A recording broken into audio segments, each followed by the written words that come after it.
Bhagavad Gita chapter 1 verse 8 वावन् भीष्मश्च कर्णश्च कृपश्च समितिञ्जयः Ashwatthama विकर्णश्च सौमदत्तिस्तथैव च। इस श्लोक में कौरव राजकुमार दुर्योधन अपने पक्ष के प्रमुख योद्धाओं के नाम गिनाना शुरू करता है। ये उसकी उस पूर्व सूची के बाद आता है जिसमें उसने पांडवों की ओर के प्रसिद्ध योद्धाओं का उल्लेख किया था। अपने सेनापतियों और वीरों का उल्लेख करके वो अपनी सेना का उत्साह बढ़ाने, स्वयं को आश्वस्त करने और अपने साथियों का मनोबल मजबूत करने का प्रयास कर रहा है। इस श्लोक में विशेष रूप से द्रोणाचार्य, भीष्म, कर्ण, कृपाचार्य, अश्वत्थामा, विकर्ण और भूरिश्रवा जैसे महान योद्धाओं का उल्लेख किया गया है जो अपने अपने क्षेत्र में अत्यंत प्रतिष्ठित और पराक्रमी थे। इस श्लोक का एक महत्वपूर्ण पहलू ये है कि इन नामों का क्रम बहुत सोच समझकर रखा गया है। दुर्योधन सबसे पहले द्रोणाचार्य का नाम लेता है, जबकि वरिष्ठता, प्रतिष्ठा और पराक्रम के आधार पर भीष्म का नाम पहले आ सकता था। ये चयन उसकी राजनीतिक और मनोवैज्ञानिक समझ को दर्शाता है। एक ओर वह द्रोणाचार्य को संतुष्ट करना चाहता है, वहीं गुरु को पहले स्थान देना परंपरा के अनुसार सम्मानजनक भी है, जिससे भीष्म भी अप्रसन्न नहीं होते।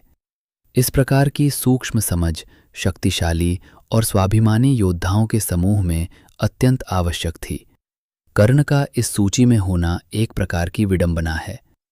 युद्ध के आरंभ में ही कर्ण ने यह प्रतिज्ञा की थी कि वह तब तक युद्ध में भाग नहीं लेगा जब तक भीष्म युद्ध भूमि से हट नहीं जाते या अक्षम नहीं हो जाते। फिर भी दुर्योधन उसका नाम लेता है, संभवतः अपनी सेना की शक्ति को बढ़ा चढ़ाकर प्रस्तुत करने के लिए या अपनी ही आशाओं को सुदृढ़ करने के लिए। यह प्रवृत्ति दर्शाती है कि वह अपनी सीमाओं और आंतरिक कमजोरियों को नज़रअंदाज कर रहा है। इसके अलावा कृपाचार्य जैसे अनुभवी और बुद्धिमान योद्धा का उल्लेख भी महत्वपूर्ण है, जो न केवल युद्ध कुशल थे बल्कि अपने ज्ञान और अनुभव के लिए भी प्रसिद्ध थे।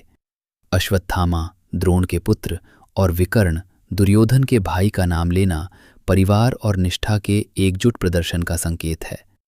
विशेष रूप से विकर्ण का उल्लेख इसलिए महत्वपूर्ण है क्योंकि उसने पहले द्रौपदी के अपमान के समय दुर्योधन का विरोध किया था। यहाँ दुर्योधन संभवतः उसे अपने पक्ष में दृढ़ करने का प्रयास कर रहा है।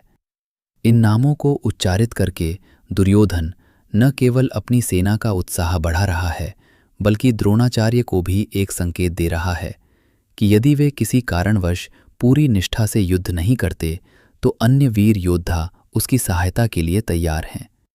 इस प्रकार वह अपने सेनापतियों के बीच प्रतिस्पर्धा और कर्तव्यबोध को भी प्रेरित कर रहा है।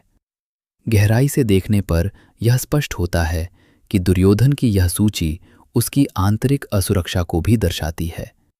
पांडवों की शक्तिशाली सेना को देखकर उसके मन में उत्पन्न चिंता उसे अपने पक्ष की शक्तियों को बार बार गिनाने के लिए प्रेरित करती है। यह उसके आत्मविश्वास और भय दोनों का मिश्रण है। अंततः यह श्लोक संकट की स्थिति में नेतृत्व का एक सजीव चित्र प्रस्तुत करता है। कैसे एक नेता अपने सैनिकों का मनोबल बनाए रखता है, परिस्थितियों को अपने पक्ष में दिखाने की कोशिश करता है और आंतरिक मतभेदों के बीच एकता स्थापित करने का प्रयास करता है। दुर्योधन का यह भाषण बाहरी रूप से आत्मविश्वास प्रदर्शित करता है, लेकिन भीतर से वह स्वयं भी उसी आत्मविश्वास की तलाश में है।